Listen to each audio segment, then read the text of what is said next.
Big Angel by Jacqueline Wilson.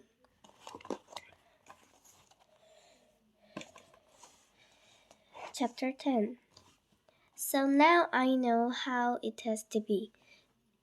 It's not really so very different from the way it was when Vicky was alive.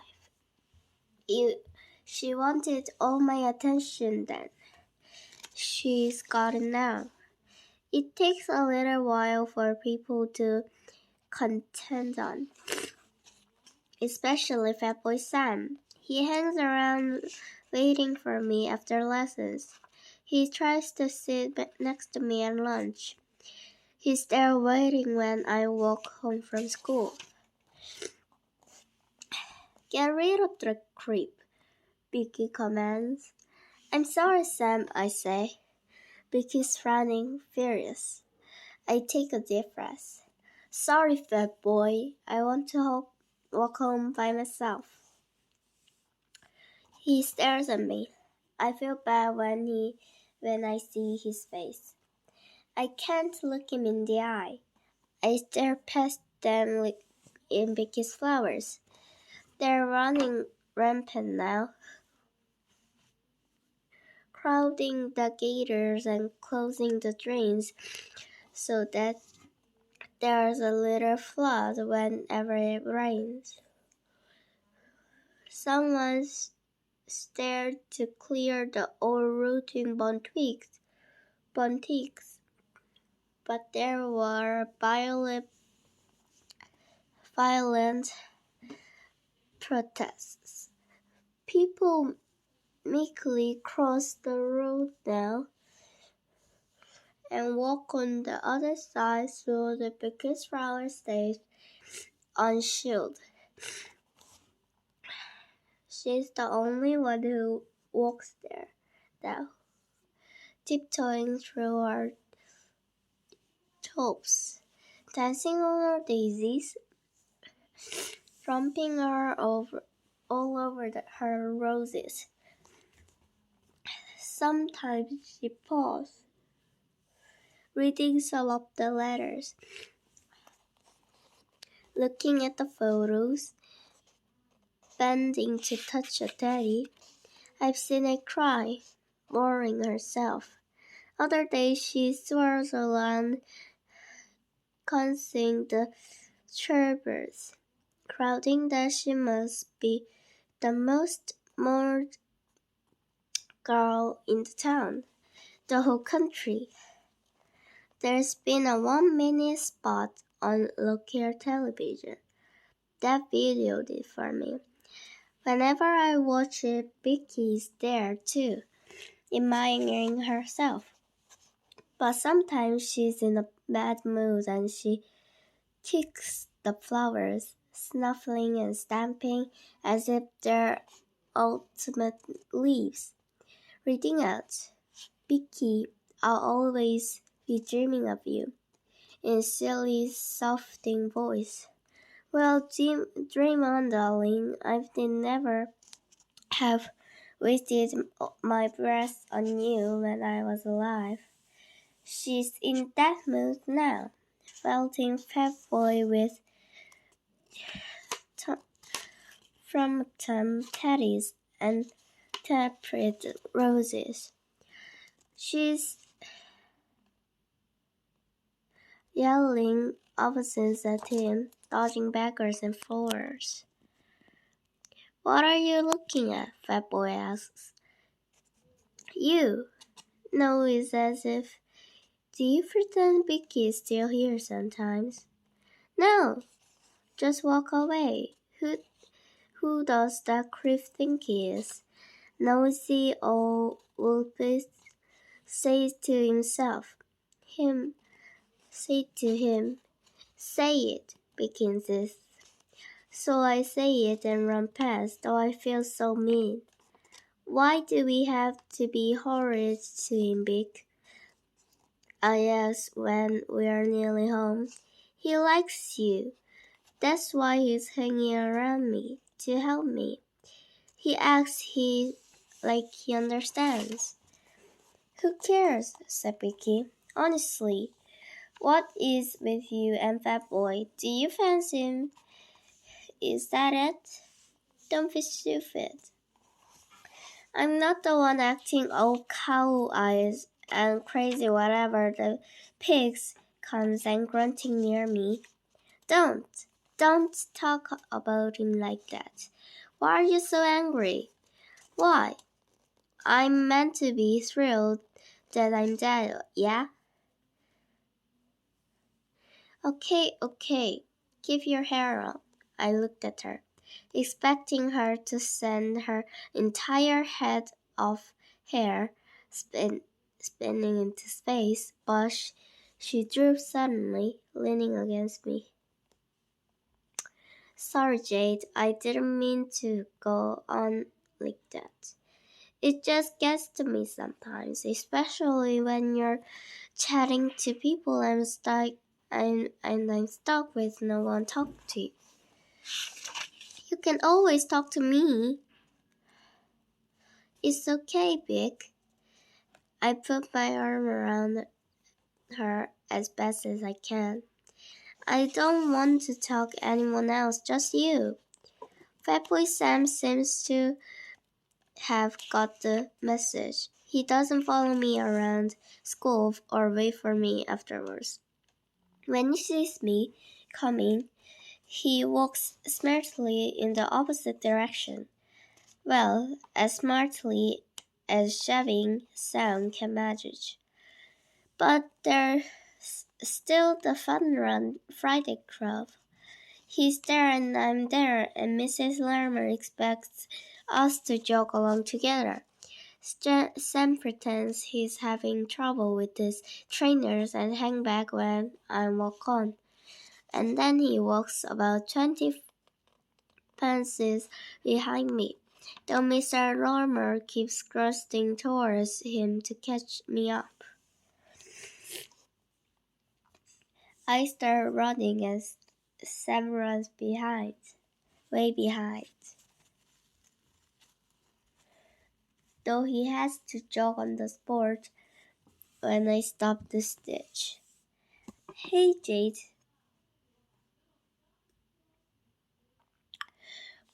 what's with you and Sam?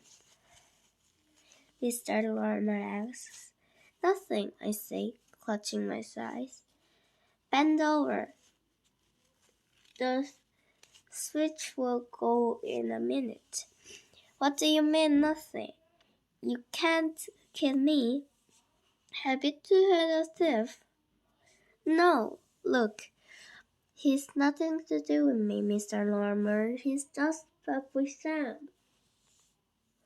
Vicky cheers. Mr. Lormer frowns. Come on, Jay, give that boy a break. I didn't think you'd be one of the name callers. I feel awful. I care what Mr. Lormer thinks of me. I care when Sam thinks of me too. Sam thinks of me too. It's just that I care about Vicky more. I start running again, though the snitch is still there. Mr. Lormer runs along beside me. I slow down. He slows down too. There's no way I can run faster than him. I can't shake him off. Why do you think Sam joined the club in the first place? I don't know, I puff. Because he wants to lose weight, get fit. Because he wants to keep you company. He saw your name on the funner list. He knew it would be hard on you without Vicky. My heart bless, Vicky trapped it loudly. Please, don't you dare stop them, Jade. You're not going to stuck with Fatboy Sam. I'm not stuck. He lags behind like a long distant shadow. Mr. Lorimer gives up and dashes off. I run, I walk, I run, I walk. Vicky flies and cartwheels, flies and cartwheels. She's having fun. I want to have fun with her. She's the reason why I'm doing this stupid running. But it's not like last week. It's boring. How can you possibly be bored when you're with me? Vicky says ingently.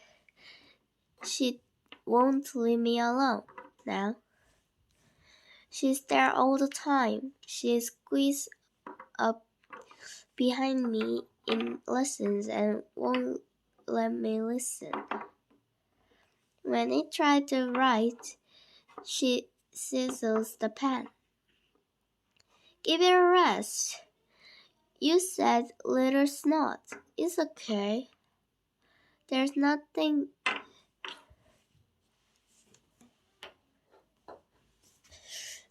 expecting you to do anything proper work.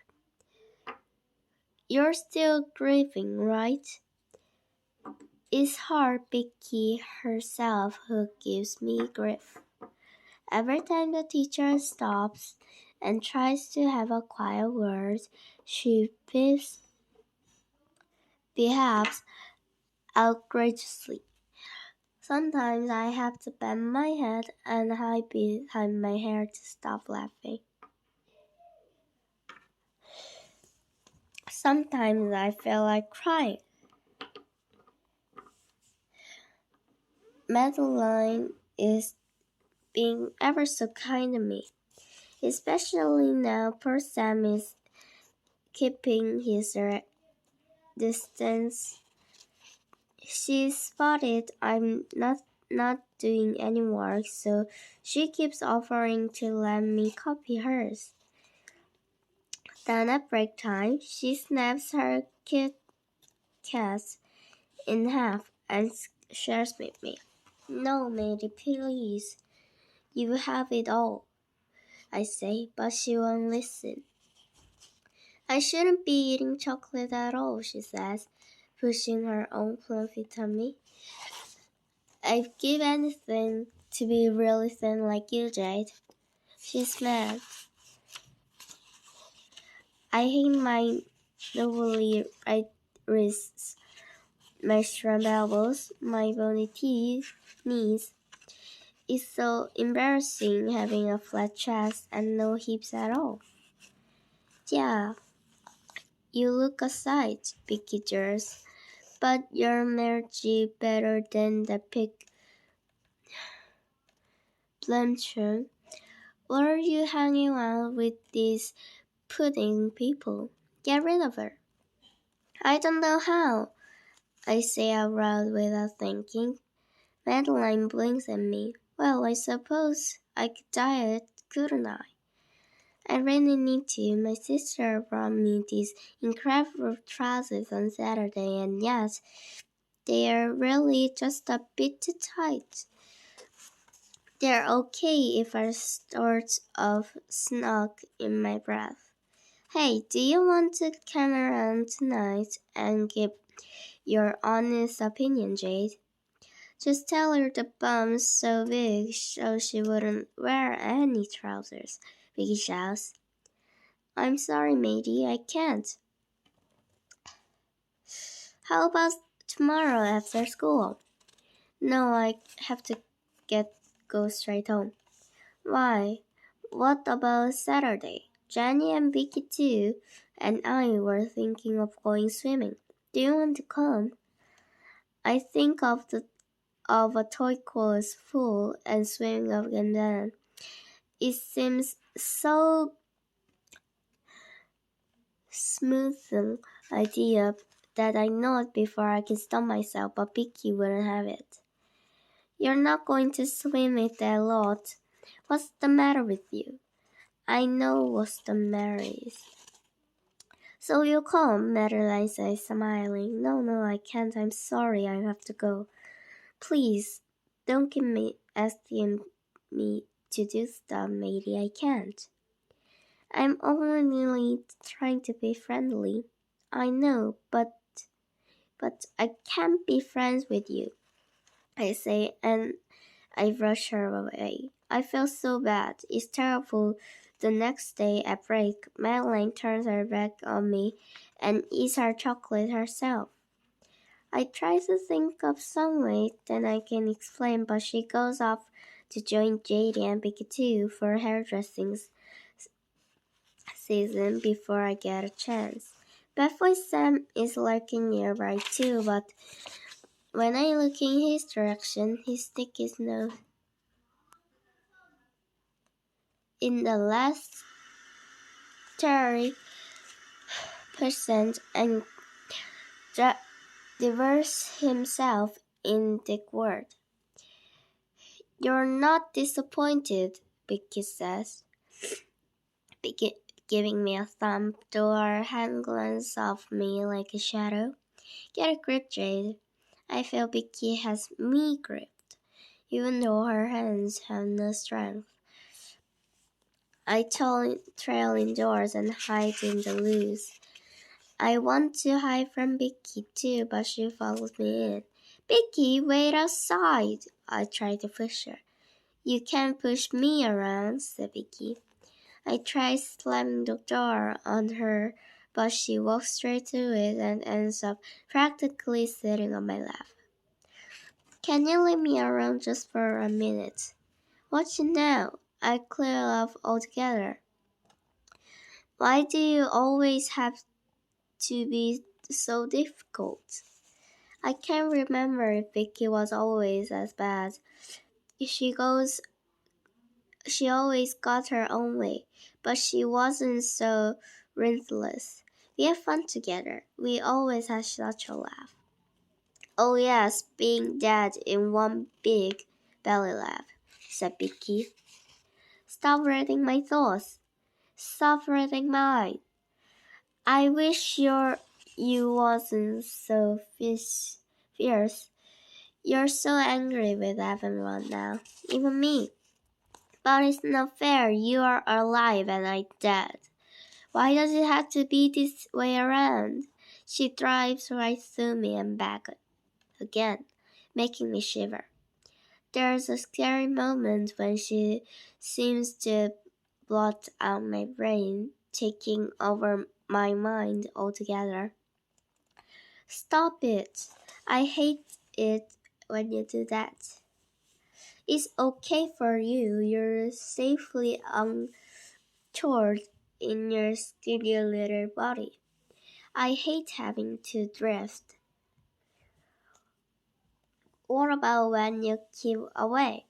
You know, after your funeral, where do you drift up to?